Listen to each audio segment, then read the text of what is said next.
Então, nós estamos na terceira semana falando sobre o Espírito Santo. Na primeira semana falamos sobre a pessoa do Espírito Santo e a sua ação na terra. Desde o começo da criação, ele já estava presente. E no segundo domingo nós falamos sobre a necessidade nossa e a ordem que Jesus deu de sermos cheios do Espírito Santo. Ele disse: não se embriague com vinho, não fique aí gastando seu tempo com diversões, satisfazendo suas vaidades. Pelo contrário, se encham do Espírito Santo. E nós falamos sobre isso, uma pessoa cheia do Espírito Santo, o que ela pode realizar. E hoje nós vamos falar sobre a missão tríplice do Espírito Santo e sobre a forma de olhar o mundo agora, não mais com o olhar natural, humano, mas olhar o mundo pela perspectiva do Espírito Santo. Amém? Amém? E domingo que vem vai ser o dia de Pentecostes. Aí nós vamos só sentar aqui e nós vamos pedir de Deus. Nós vamos pedir e Deus vai responder. Nós vamos pedir o quê? Nós vamos pedir um enchimento, uma repetição do Pentecostes. Nós vamos pedir que Deus renove em nós os dons, que Deus derrame dons para aquele que precisa de dom, e assim por diante. Então, eu quero começar falando sobre, nós devemos a partir de agora, olhar para o mundo com o olhar do Espírito, com a perspectiva do Espírito. Em 2 Coríntios 5,16, o apóstolo Paulo diz o seguinte: assim que nós, daqui por diante, ele fala de um período, fala de um tempo, que começou algo ali, ele delimita o tempo, não foi todo o tempo assim, ele diz, a partir de agora, ele diz, daqui por diante, a ninguém mais, ou a ninguém conhecemos segundo a carne. E se antes conhecemos a Cristo segundo a carne, já agora não mais o conhecemos desse modo. Amém? Paulo está dizendo, olha gente, chegou um momento na vida que tudo deve mudar. Paulo era um fariseu. Quando a gente fala fariseu, soa meio pejorativo, era um cara ruim? Não. Paulo era um dos líderes religiosos mais renomados da sua época. Um homem muito culto que representava a lei de Deus. Ele era um dos líderes religiosos de Israel. Só que quando Jesus chegou pregando o Evangelho com toda aquela simplicidade, porque irmãos, é bom a gente entender que Deus, quando veio a esse mundo para salvar a humanidade, Ele não veio com toda a pompa, como os fariseus mostravam. Se você vê dos filmes, aqueles fariseus com aquelas vestes tão extravagantes, cheios de divindade, dá até vontade de se ajoelhar e beijar a mão dele, né? Porque parece muita santidade. Mas na verdade tudo aquilo eram religiosidades, e Jesus veio como um ser humano, com simplicidade. Jesus se fez um de nós, falou a nossa língua, habitou com a gente, comeu com os pecadores, atendia, parava, era o sábado, não é dia de trabalhar, mas para atender o necessitado, Jesus ia lá e atendia. Então Paulo provavelmente olhava para Jesus com a perspectiva judaica e dizia, esse homem aí não é de Deus. Deve ser ele é um mestre falso. Então Paulo olhava com o olhar humano, mas a partir do momento que Paulo se converteu, ele disse, agora eu não vejo mais Jesus com aqueles olhos de antes, eu agora não vejo ele mais segundo a carne. A partir da morte e ressurreição de Jesus, Paulo disse, não só eu não vejo mais Jesus como eu via antes, pela perspectiva humana, mas agora eu não vejo ninguém mais com aquela perspectiva. Eu olho para qualquer pessoa, por mais errado que seja, e eu vejo uma possibilidade de salvação, porque eu entendo que Cristo morreu por todos. Amém, irmãos? Então depois que você se converte, você tem que haver uma transição na nossa forma de ver o mundo. Porque antes, como Paulo, nós víamos as pessoas assim com uma resistência. Aquele camarada todo errado ali, tomara que ele nem se converta, porque eu não quero um peste desse lá no céu comigo. E quando às vezes um bandido, um criminoso se converte, talvez até alguns crentes digam assim, uma peste dessa converteu, não merecia ser convertido. Paulo talvez olhava para a humanidade e dizia a mesma coisa, todo mundo perdido, ninguém conhece a Deus, essa praga deve ir mesmo para o inferno. Mas agora que ele conheceu a Cristo, agora que você tem Jesus no seu coração, o meu olhar e o seu olhar para as pessoas do mundo tem que mudar. Nós não podemos mais olhar por essa perspectiva. Nós temos que olhar as pessoas como Cristo olha, pessoas por quem Ele morreu, um olhar de misericórdia, um olhar de compaixão. Amém? No versículo 5, aliás, no versículo 15 desse mesmo capítulo, eu li o 16, eu vou ler agora um atrás. O capítulo 5, interessante aqui, no capítulo 15, aliás, que é um versículo antes, ele diz assim: e Ele morreu por todos, falando de Cristo, mesmo o apóstolo Paulo, no mesmo texto, para que os que vivem não vivam mais para si mesmos, mas para aquele que por eles morreu e ressuscitou. Então Paulo está dizendo: agora eu não procuro agradar a mim mesmo, agora eu entendi que Cristo morreu por todos nós, então a minha vida agora é pregar o Evangelho para as pessoas. E Paulo diz: sai de mim se não pregar o Evangelho. Um dia Paulo falou o seguinte: eu sou o mais pecador de todos. Quem já leu isso? Eu sou o principal dos pecadores. Eu fico imaginando que Paulo deve ter refletido quando ele conheceu Jesus e ele pensou: meu Deus, se eu era um homem tão mau, que eu matava os que queriam seguir a Cristo, que eu pedia cartas e autorização para ir para as cidades onde eu sabia que o Evangelho estava chegando, e eu ia lá para perseguir, para matar os cristãos. Meu Deus, se um cara tão mau como eu, Jesus perdoa meus pecados, como eu posso olhar com olhar de condenação para as outras pessoas?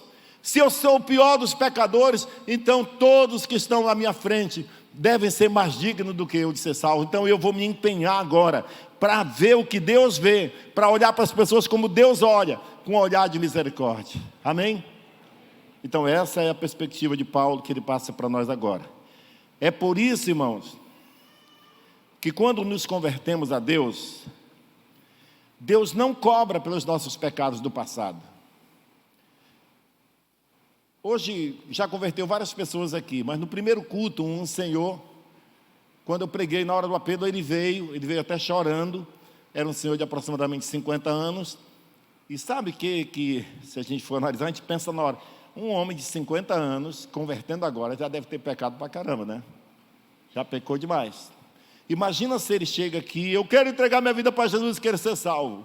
Aí eu dizia: tudo bem, obreiro, traz o caderno aí e a caneta, anote aqui todos os seus pecados, e aí anote todas as suas virtudes aqui, vamos botar na balança para ver o que pesa mais. Se você tiver mais bondade do que maldade, você vai poder ser salvo. Não é assim. A Bíblia diz que Deus nem olha para isso. Deus desconsidera esse seu passado. Ele te salva instantaneamente. Ele entrega a vida para Jesus e sai daqui com o nome escrito no livro da vida.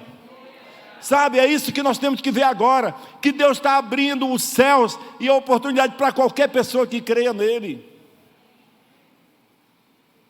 Isso é muito maravilhoso. Olha o que diz em 2 Coríntios, é no mesmo capítulo, 2 Coríntios, capítulo 5, versículo 19. A saber, que Deus estava em Cristo, reconciliando consigo o mundo, não levando em conta os pecados dos seres humanos, e nos confiou a palavra da reconciliação. Vamos destrinçar isso direitinho? Vamos ler juntos agora. Todo mundo.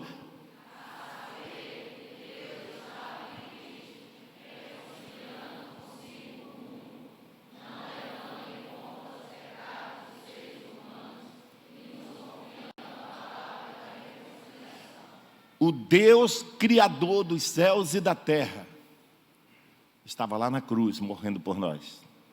Aí você fala: mas pastor, não era Jesus? Era. Mas olha, Deus estava em Cristo, reconciliando consigo o mundo. Deus veio e assumiu o nosso pecado. Irmãos, ontem apresentaram um teatro lá na praça, que eu confesso, havia alguns atores principais hoje aqui no culto das 5, que estava apresentando aquele teatro. Eu confesso que quando eu vi aquele teatro, porque a gente já viu tantas vezes, eu pensei assim: de novo esse mesmo teatro, só dentro de mim. É um teatrozinho assim, bem simples, legal. E eu só pensei: puxa, de novo mesmo, tudo bem. Mas eu assisti tudo. Eu nunca tinha prestado atenção numa cena que ontem eu me emocionei na hora que eu vi, porque a cena era um teatro só de mímica, né? Havia uma pessoa lá que, sei lá, eles faziam assim, pegavam uma pessoa, pecador, influenciava lá, aí pegava uma pessoa e dizia assim, os caras traziam a pessoa e botavam na cruz.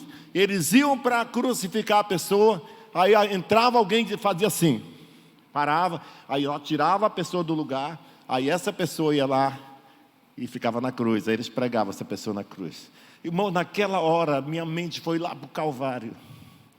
Porque eu pensei, foi exatamente isso que aconteceu. Eu e você, pecadores que não merecíamos a salvação, nós deveríamos ter sido condenados naquele dia, mas Jesus tirou a gente de cena e se colocou no lugar e foi condenado em nosso lugar. É por isso que está dizendo que Ele não leva em conta hoje os nossos pecados. Lá na cruz Jesus não levou em conta os pecados dos homens, senão, se fosse levar em conta, ninguém seria salvo. Então olha só o que a Bíblia diz. Primeiramente se coloque na história. Eu e você estávamos condenados desde o jardim do Éden. Deus disse, maldita seja a terra por tua causa, Adão. Deus expulsou Adão do jardim do Éden. Adão era amigo de Deus. Deus passeava no jardim e falava com Adão todo dia. Mas a partir do dia que ele pecou, foi cortada a relação. O homem foi separado de Deus. A Bíblia diz assim, todos pecaram e destituídos estão da glória de Deus. Ou seja, incapacitados de se relacionar com Deus de novo, por conta própria.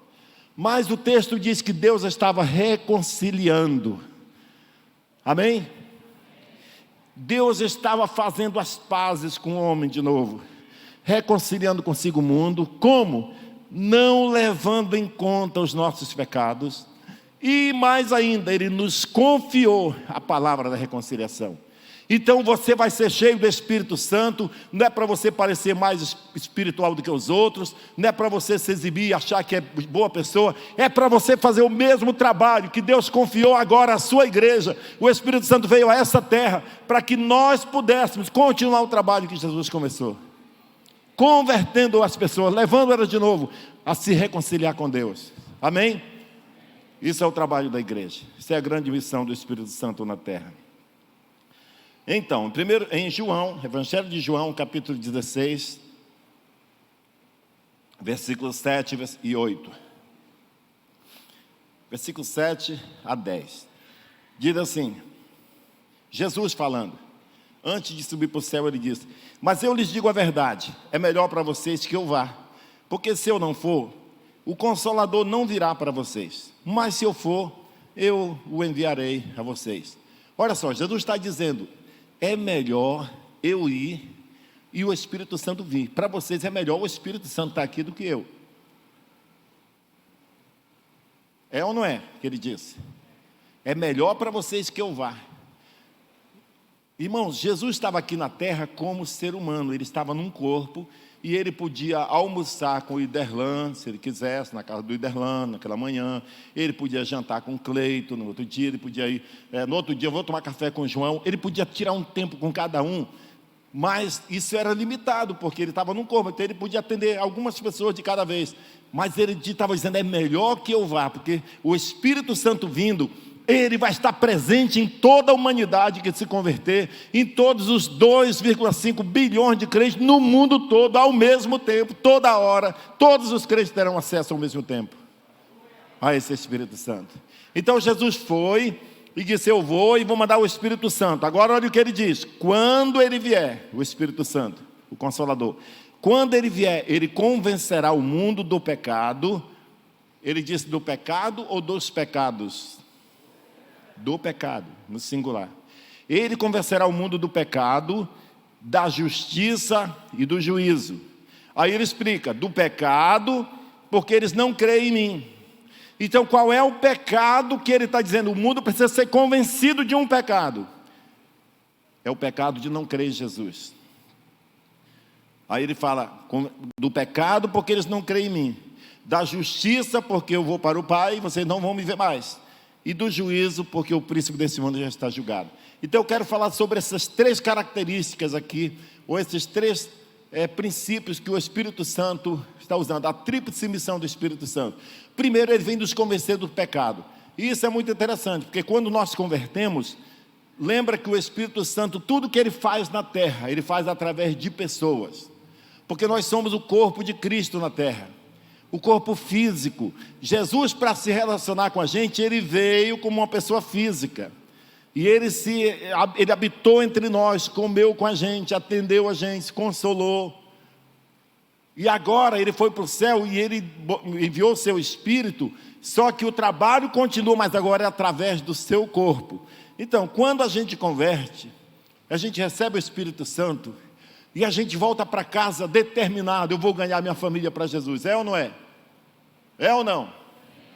Eu vou falar para o meu colega de trabalho sobre Jesus, ele é uma pessoa desesperada, cheia de problemas, eu vou falar para os meus amigos. Só que muitas vezes nós vamos na contramão do Espírito Santo, porque olha só, o Espírito Santo quer convencer as pessoas de um pecado, o pecado de não crer em Deus, mas nós tentamos convencer as pessoas de muitos pecados, porque nós olhamos com um olhar mundano, então a gente pensa nas pessoas: eu vou convencer elas que elas são prostitutas, que elas são imorais, que elas são adúlteras, que elas são idólatras, que elas são mentirosas. E aí a gente chega com o nosso parente e fala assim: tem que tirar essa imagem daí da parede, senão você vai para o inferno, porque idolatria é pecado. Você mentiu, agora essa mentira pode levar você para o inferno. E a gente começa a apontar um monte de coisas que não tem nada a ver com a mensagem que o Espírito Santo está querendo levar. O Espírito Santo está querendo convencer as pessoas que só tem um pecado que está impedindo as pessoas de ir para o céu. É o pecado de não crer em Jesus, porque quando elas creem em Jesus e o recebem como Senhor, elas recebem junto o perdão de todos esses pecados, porque Ele já castigou Jesus lá na cruz por causa dos nossos pecados. É simples assim. Deus não cobra duas vezes pelo mesmo pecado. Deus não castiga uma pessoa duas vezes pelo mesmo pecado. E Ele já castigou Jesus pelos seus pecados. Ele não levou em conta os seus pecados, os meus pecados. Mas nós atrapalhamos às vezes o Espírito Santo por falta de entendimento, porque nós estamos olhando o mundo com o olhar: aquele ali é ladrão, aquele ali é mentiroso, aquele ali é adúltero, aquele é idólatra, e a gente fica taxando, em vez de a gente chegar e mostrar o amor de Deus. Irmão, deixa eu te falar uma coisa: chegar para uma pessoa que está com câncer e dizer para ela: esse câncer que você está aí mata, eu já vi a gente morrer com ele, é uma boa notícia?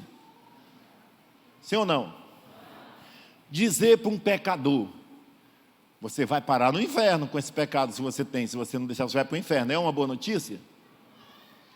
O que significa a palavra evangelho? Boa nova, boa notícia. A boa notícia é essa que o Espírito Santo quer que você reparta: que Jesus já pagou o preço pelos seus pecados. Você só precisa crer nele e recebê-lo como Senhor, e todo o seu passado está resolvido. E Ele agora te dá uma nova chance, e Ele ainda não te deixa caminhar sozinho. Ele diz: se você falhar, nós temos um advogado junto ao Pai, Jesus Cristo homem. E se você mesmo assim ainda tropeçar, Ele diz: se confessar o seu pecado, Deus é fiel e justo para te perdoar os pecados e te purificar de toda injustiça. Aleluia! Não é maravilhoso ser crente? Não é maravilhoso a gente ir para a nossa cama dormir pensando: hoje eu salvei mais um? Num bom sentido, que foi Jesus que salvou, mas eu levei mais alguém a conhecer a salvação em Cristo. Isso é muito importante, irmãos. O Espírito Santo na nossa vida, só para a gente se exibir, não vai valer de nada, vai ser egoísmo. Deus quer que nós cooperemos com Ele nessa obra maravilhosa. A missão do Espírito Santo é convencer as pessoas desse pecado. A Bíblia diz em 2 Coríntios 5,19, 2 Coríntios 5,21, aquele que não conheceu o pecado. Perdão, deixa eu pular aqui. Deixa eu pular para frente. O próximo, esse versículo mais na frente, que eu tinha pulado aqui. O primeiro aspecto do Espírito Santo que Ele veio fazer na terra, da missão dele, é convencer as pessoas desse pecado. Precisa crer em Jesus para ser salvo. O segundo aspecto da missão do Espírito Santo na terra é convencer o mundo da justiça. Quando Jesus disse: Ele convencerá o mundo do pecado, do juízo e da justiça. Do pecado, porque eles não creem em mim. Da justiça, porque eu vou para o Pai e vocês não me verão mais. Então, sobre a justiça, a Bíblia diz que quando Jesus morreu na cruz pelos nossos pecados, Ele nos fez justiça de Deus. Em 2 Coríntios 5,21 diz assim: aquele que não conheceu o pecado, Deus o fez pecado por nós, para que nele fôssemos feitos justiça de Deus. Então, uma vez que você recebeu Jesus como Senhor, você pode dizer diante de Deus: eu sou a justiça de Deus. Por quê? Porque você é bom? Não, porque Jesus me deu a sua justiça, Ele assumiu a minha culpa. Era como se falasse o seguinte, falasse aqui para o Iderlan. Não vamos falar aqui que o Iderlan é uma pessoa justa e o Wesley era um pecador. E aí o Iderlan estava culpado de alguma coisa, que iria ser castigado, iria ser julgado e condenado por aquela culpa. Mas o Wesley, eu falei o contrário, né? Ele era um pecador e o Wesley era inocente. Só que uma vez que ele foi condenado, o Wesley chega e diz assim: eu quero me entregar e pagar a pena no lugar dele. Transfere a culpa dele para mim. E aí o Wesley vai pagar, vai ser castigado. E o que vai acontecer com o Iderlan? Ele vai ser declarado justo, inocente, ele não tem culpa, porque o Wesley pagou a conta dele. É isso que Jesus fez. A Bíblia diz que ele não conheceu o pecado, mas Deus o fez pecado por nós, para que nele fôssemos feitos justiça de Deus. Então nós precisamos entender que quando você crê em Jesus, você se identifica com Cristo na cruz. A Bíblia diz que nós morremos com Ele para o pecado e nos tornamos justos em Cristo. Essa justiça é apropriada em nós pelo próprio Jesus, que nos torna justos lá na cruz do Calvário. O segundo aspecto dessa justiça é que o Espírito Santo vai convencer as pessoas que existe sim pessoas que levam Deus a sério, pessoas que têm vida transformada. Porque, irmãos, muita gente pensa assim: não tem ninguém na terra que preste. E a Bíblia diz mesmo: não há nenhum justo. Só tinha um justo no mundo, que era Jesus. Jesus, pesquisaram tudo, não acharam falha. Ele mesmo disse assim: ninguém pode me acusar de pecado. Mas agora ele estava indo para o céu e ele disse: eu vou para o céu, vocês não vão mais me ver, eu não vou ser mais referência física na terra, mas o Espírito Santo vai convencer as pessoas da justiça, que vocês serão de tal forma transformados por Deus, que as pessoas, através do seu testemunho, do seu exemplo de uma pessoa justa, elas vão conhecer o Evangelho. Lá agora, nós temos um pastor no Japão, ele é irmão do pastor Eibe, pastor Timóteo. E o pastor Eibe, eu conheço os pais do pastor Eibe, do pastor Timóteo, pastor Lucas, e eu convivi com eles. Logo que eu converti, eu tive o privilégio de conhecer o pastor Melvin Eduardo. Pensa num homem santo, já foi para a glória, mas um homem manso, santo, irmãos, que é difícil a gente sente constrangido perto dele, sentia. Lá no Japão, o pastor Timóteo é pastor de uma igreja nossa lá, e ele tem um trabalho com os empresários. Alguns anos atrás, ele falou com um determinado empresário. Ele queria muito que esse empresário convertesse, mas esse cara era amigo dele, mas Timóteo, eu não acredito, o cara disse, não existe ninguém que consegue ter uma vida correta.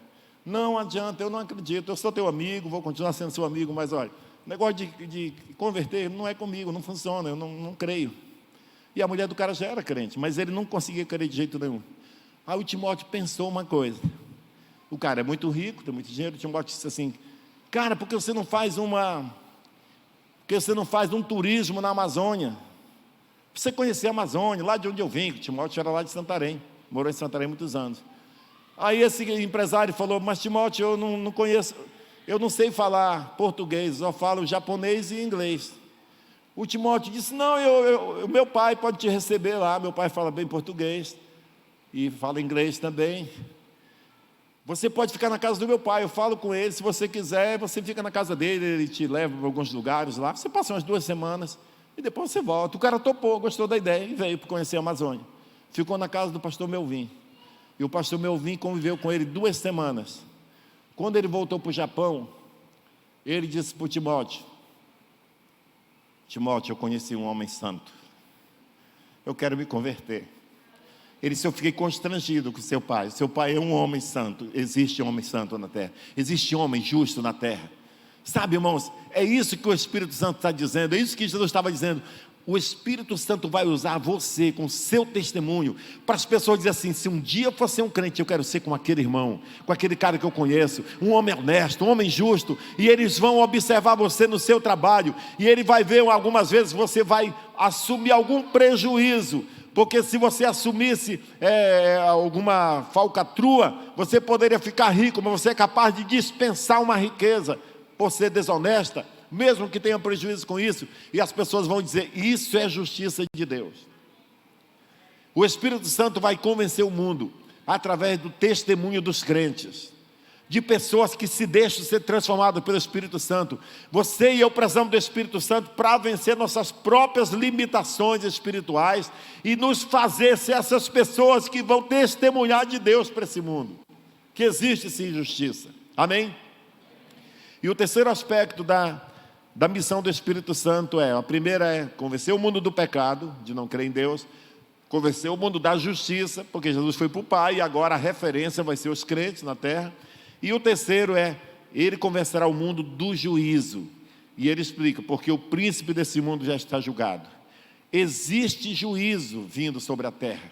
O Espírito Santo é aquele que vem para convencer as pessoas que estão rejeitando Cristo, dizendo: se arrependa, porque Deus vai castigar sim os pecados que não estão debaixo do sangue de Jesus, aqueles que nunca converteram, aqueles que desprezaram o Evangelho, aqueles que não passaram para o lado de Jesus. Tem juízo vindo aí, vocês precisam crer nisso. O príncipe desse mundo, sabe quem é o príncipe desse mundo? É Satanás, ele foi julgado. Amém? Muitas pessoas não estão levando Deus a sério. Elas pensam que Deus é como o Papai Noel, ou como um político corrupto que passa a mão, que fecha os olhos, passa panos quentes nas coisas, que vai deixando as coisas acontecerem, desonestidade. Deus não é assim, Deus está sério. Ele disse: a alma que pecar, essa morrerá. Mas se alguém vier a Cristo, será salvo. Então o Espírito Santo vai convencer o mundo que existe um juízo de fogo. E olha, irmãos, a Bíblia conta uma história, Jesus contou uma história, que todos vocês, eu acredito que conhecem. O rico e Lázaro. Quem já ouviu essa história? Ou já leu? Quem já leu ou já ouviu? Pois é. Não era por ser rico e nem por ser pobre que as coisas aconteceram. Mas Jesus conta a história de um homem rico. Isso é uma história verdadeira, porque quando é uma parábola, ele não fala nome. Ele diz um certo homem, ou uma certa mulher, ou em certo lugar. Mas aqui ele menciona nome de pessoas. Ele fala que havia um rico que desprezava Deus, que esbanjava as suas riquezas, desprezava os outros e vivia ostentando e não cuidava, não ajudava ninguém. E havia um homem chamado Lázaro, que era temente a Deus, que estava passando por dificuldades. Ele estava cheio de feridas, os cachorros vinham lamber suas feridas, ele comia das migalhas que caíam da mesa daquele rico, mas era um homem de Deus. A Bíblia diz: certo dia morreu aquele rico e foi levado para o inferno. Não foi porque ele era rico, é porque ele não conheceu Jesus, não era justo. Foi levado para o inferno.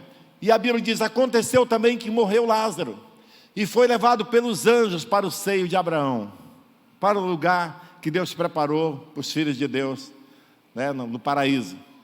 A Bíblia diz, nesse texto, Jesus falou que do outro lado, no meio das chamas do inferno, o rico diz: pai Abraão, manda Lázaro molhar o seu dedo, na ponta do dedo na água, e refrescar minha língua, porque eu estou aqui num tormento dessas chamas. E Abraão disse: não é possível, porque não dá para passar para lá e nem para vir de lá para cá, existe um abismo entre nós. Ele disse: então, pai Abraão, manda Lázaro lá na casa dos meus pais, lá na rua fulano de tal, eu tenho 5 irmãos, avisar ele para que eles não venham para esse lugar de tormentos. E Abraão disse: eles têm Moisés e os profetas, eles têm os pregadores do Evangelho, está cheio de igreja lá perto da casa dele, o Evangelho está sendo pregado, que ele os ouça, esses pregadores. E ele diz: mas pai Abraão, se alguém ressuscitar dentre os mortos, eles vão converter. E ele diz: se eles não se converterem pela pregação do Evangelho, tampouco eles vão converter, mesmo que alguém ressuscite dos mortos. Então essa história eu estou contando para mostrar que Jesus leva a sério, que existe um inferno de fogo sim, existe juízo sim, e esse juízo vai chegar na vida de todo aquele que desprezar Jesus até o fim. Sabe, irmão, nós precisamos ter essa sensibilidade de ser usado pelo Espírito Santo para levar esse convencimento do juízo de Deus para as pessoas. Isso é muito importante. O inferno não foi feito para os seres humanos. Deus não tem prazer com a morte do ímpio. Deus não tem prazer de mandar pessoas para o inferno. Pessoas dizem: por que Deus mandou para o inferno? Deus não manda ninguém para o inferno. Deus quer que todos sejam salvos, mas existe um livre-arbítrio, a sua vontade. Deus não é como o maligno que usurpa a sua vontade, as suas decisões, suas liberdades. Deus disse para Adão: Adão, aqui está o paraíso com todo tipo de fruta, você pode comer tudo o que tiver, só não daquela árvore. Deus não colocou uma cerca para impedir Adão de se aproximar. Ele disse: está aí a árvore, não coma, não toque. Mas você que decide, estou dizendo para você que não é para fazer. Ele não impediu que Abraão fosse fazer isso. O inferno foi criado para o diabo e seus anjos.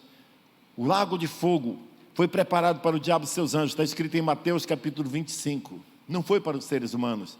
Mas infelizmente todo aquele que se mantém rebelde contra o Filho, todo aquele que prefere andar com o maligno, todo aquele que se junta ao maligno e quer ficar com ele, vai parar no mesmo destino que ele, infelizmente, mesmo que Deus não queira isso. Eu sei que tem outros pontos de vista diferentes, mas não é nem lógico os outros pontos de vista, porque Deus não força ninguém a nada. Amém? Olha o que a Bíblia diz em Apocalipse capítulo 20, versículo 15: se alguém não foi achado escrito no livro da vida, esse tal foi lançado no lago do fogo.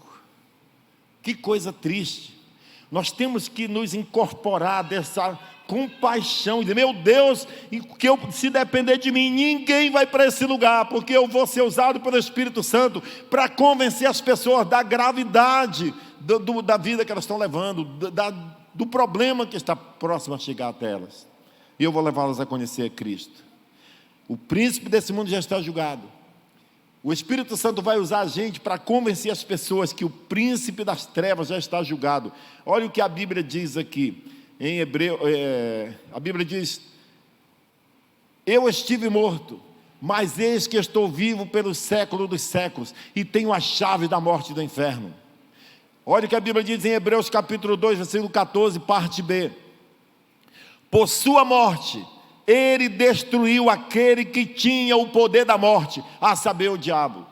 Quando a Bíblia diz que Deus destruiu o poder, aquele que tinha o poder da morte, saber, o diabo, não quer dizer que o diabo deixou de existir, mas ele foi paralisado. Ele não tem mais o poder que ele tinha. As pessoas que estão seguindo o maligno, elas estão enganadas, e nós devemos olhar com um olhar de misericórdia. Sabe, irmãos, aqueles que não seguem Jesus, eles não são autônomos, eles não fazem o que eles querem, eles estão indo numa onda, eles estão cegos espiritualmente, e nós, como servo de Deus, temos que ter aquele coração quebrantado para correr atrás e nos oferecer como um guia para a vida deles.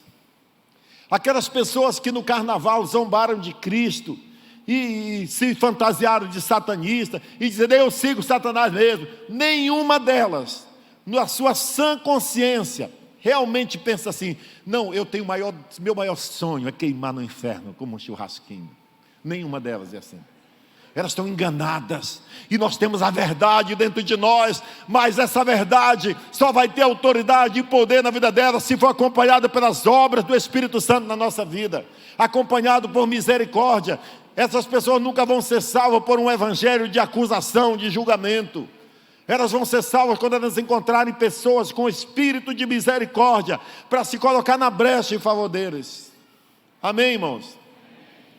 É isso que está precisando. Eu creio que essa igreja está se levantando para ser esses atalaias de Deus que vão sair nessa cidade e vão falar do amor de Deus sobre esse momento que nós estamos vivendo. Jesus quer mostrar ao mundo que o seu corpo está aqui na terra, ativo, que Ele está fazendo a obra dele aqui na terra. Agora, nós precisamos ser alinhados com o Espírito Santo. Qual é a mensagem que o Espírito Santo tem para as pessoas? É essa mensagem que nós temos que levar. Nós não podemos fazer por conta própria.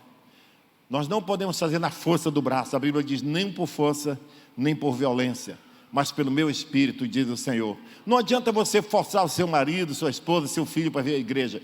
Você precisa convencê-los por uma vida transformada. A Bíblia diz para as mulheres, diz assim: se alguma irmã tem marido que não obedece à palavra, você pode ganhar seu marido sem palavra alguma, pelo reto procedimento, pelo testemunho de ser justa, de ser uma pessoa honesta, íntegra. O seu marido a sua honestidade vai queimar dentro dele. O Espírito Santo vai dizer para ele: essa mulher é justa, como que eu posso viver uma vida? Ele vai ser tocado, ele vai se converter.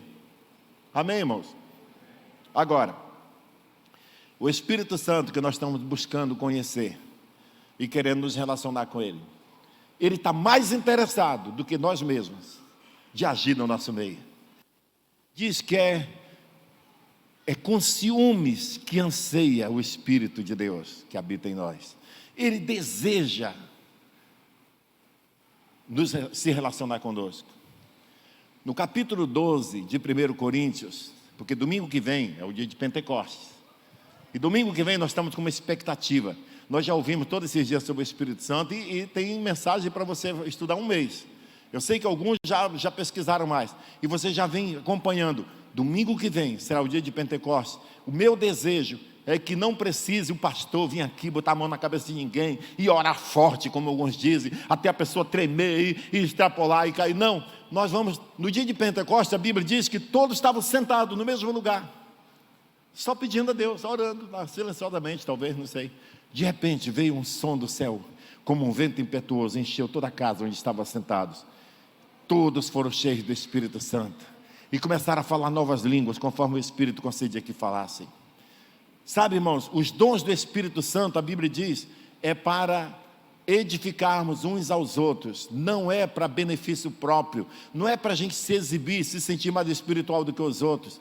E o apóstolo Paulo está falando no capítulo 12 de 1 Coríntios, se fosse você ler esse capítulo hoje, em casa, capítulo 12, ele fala dos dons de línguas, dons de profecias, palavra de conhecimento, palavra de sabedoria, e ele dá instruções como que deve proceder no culto público, que se alguém falar numa língua estranha, tem que ter intérprete, se não tiver intérprete, então não deve falar no culto público, e ele vai falando todas essas coisas. De repente ele dá uma parada nessa narrativa dele, e ele faz uma declamação de um poema ao amor. Aí ele começa a dizer, porque lembra que a Bíblia não era dividida em capítulos e versículos, era um texto só.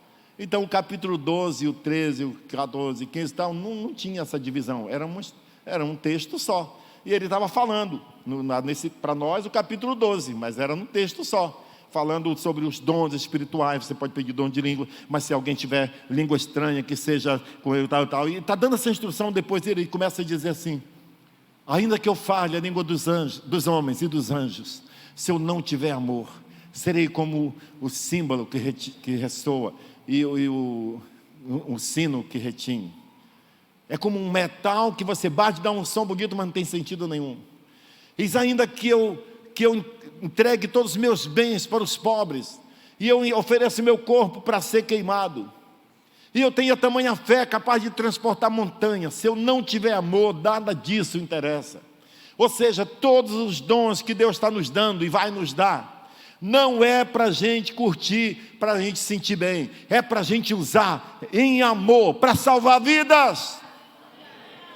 A vontade de Deus é salvar vidas. A razão porque nós estamos nesse mundo ainda é para salvar vidas. Porque Jesus vai voltar e Ele quer ver uma multidão. Ele não quer que nenhum pereça, mas que todos cheguem ao conhecimento da verdade.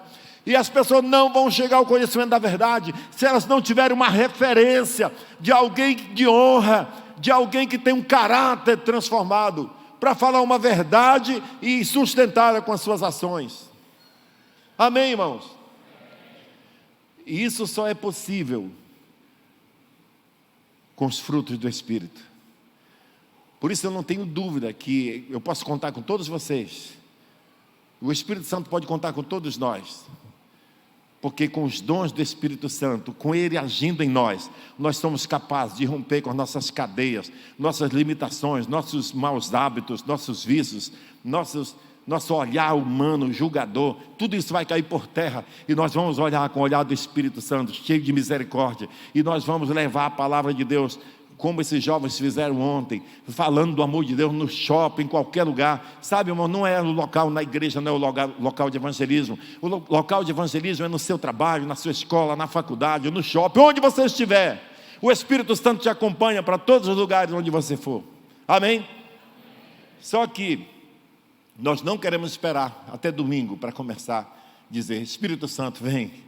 Espírito Santo, me enche com teu poder. Espírito Santo, quebra esse meu medo. Quebra essas cadeias que estão em mim. Espírito Santo, quebra essas limitações. Nós podemos começar hoje, amém? Quantos querem começar hoje, receber? Então, bora ficar em pé e vamos começar a orar. Você vai começar a pedir, levante sua voz e você começa a pedir. Você vai pedir: Espírito Santo, eu quero que o Senhor venha e me encha. Quebre o que for preciso quebrar da minha vida. Transforma-me, eu quero ser usado por Ti. Vamos fazer isso agora?